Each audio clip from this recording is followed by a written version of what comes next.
중국 출발 시황입니다. 지난주 두 번의 폭락을 겪었던 중국 증시는 금요일 오후장에서 1.97% 상승하며 마감했습니다. 이번 주에도 3,000에서 3,300선의 박스권을 형성할 것으로 예측되는데요. 이번 주에는 특히 지난달 수출과 수입 또 무역 수지가 발표되면서 증시에 어떤 영향을 미칠지 지켜보시는 것이 좋겠습니다. 오늘 중국 출발 시황 홍콩 시장 먼저 살펴보도록 하겠습니다.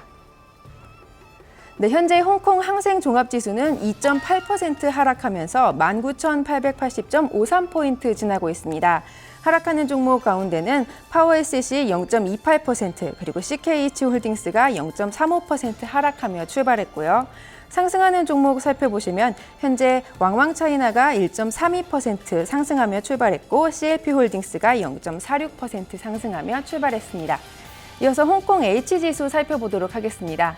홍콩 H지수 역시 3.6%대 하락률을 보이면서 8,521.99포인트 지나고 있습니다. 종목별로는 현재 중신은행이 0.42% 하락하고 있고요. CGM파워가 1.16%, 그리고 비아적이 1.19% 하락하고 있습니다. 이어서 중국 본토 증시 살펴보도록 하겠습니다. 오늘 중국 본토 증시 상하이 종합지수는 현재 2.15% 하락하면서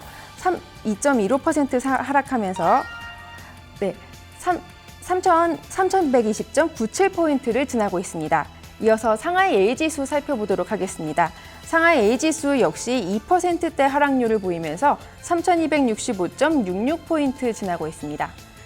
대형주 위주로 구성되어 있는 상하이 180지수는 현재 1.90% 하락하면서 7,100선을 지나고 있고요. 중형주 위주로 구성되어 있는 상하이 380지수는 현재 2.31% 하락하면서 5,712.11포인트를 지나고 있습니다. 이어서 중국 관련 소식 외신 통해서 살펴보도록 하겠습니다. 첫 번째 소식입니다. 지난 토요일 중국의 12월 소비자 물가지수와 생산자 물가지수가 발표됐습니다. 이어서 지난 한 해 동안의 소비자 물가지수도 발표됐는데요. 결과가 예상처럼 좋지는 않은 것으로 밝혀졌습니다. 마켓워치의 보도로 살펴보도록 하겠습니다. 현지 시간으로 9일 마켓워치의 보도에 따르면 중국 국가통계국이 발표한 지난달 소비자 물가지수는 작년 같은 기간 대비 1.6% 상승했습니다. 이는 전문가들의 사전 예상치에 부합하고 11월에 1.5% 상승에는 소폭 웃도는 기록입니다. 이 기간 동안 식품 물가가 2.3% 상승하면서 11월보다 소폭 올랐고 비식료품 물가도 1.1% 상승해 11월 상승률과 동일했습니다. 다만 지난해 전체 소비자 물가 지수는 1.4% 상승에 그치며 정부 목표치인 3%를 한참 밑돌았습니다. 이는 2009년 이후 가장 낮은 연간 상승률로 2014년에는 2.0% 상승을 기록했습니다. 생산자 물가 지수도 경기를 어둡게 할 것으로 전망됩니다. 12월 생산자 물가 지수는 전년 같은 기간 대비 5.9% 하락하며 11월과는 동일하지만 전문가 예상치보다 더 큰 하락폭을 기록했습니다. 특히 생산자 물가 지수는 46개월 연속 하락세를 이어가면서 중국의 제조업 경기가 지속적인 어려움을 겪고 있음을 나타냈습니다. 또한 지난해 전체 생산자 물가 지수는 5.2% 감소로 2014년의 1.9% 하락보다 더 큰 폭으로 떨어졌습니다. 올리버 벨은 노스스퀘어 블루워크 중국 연구원은 중국에는 여전히 제조업 설비 과잉 문제가 남아있다며 정부는 설비 과잉을 낮추는 문제에 대해서 더 고심해야 할 것이라고 말했습니다. 네, 두 번째 소식입니다. 지난 토요일까지 나흘간 열렸던 세계 국제 가전 전시회에서 중국의 스타트업 기업들이 주목을 받았습니다. 특히 드론과 로봇, 가상현실 헤드셋 관련 기업들이 투자자들의 이목을 끌었는데요. 포브스의 보도로 살펴보겠습니다.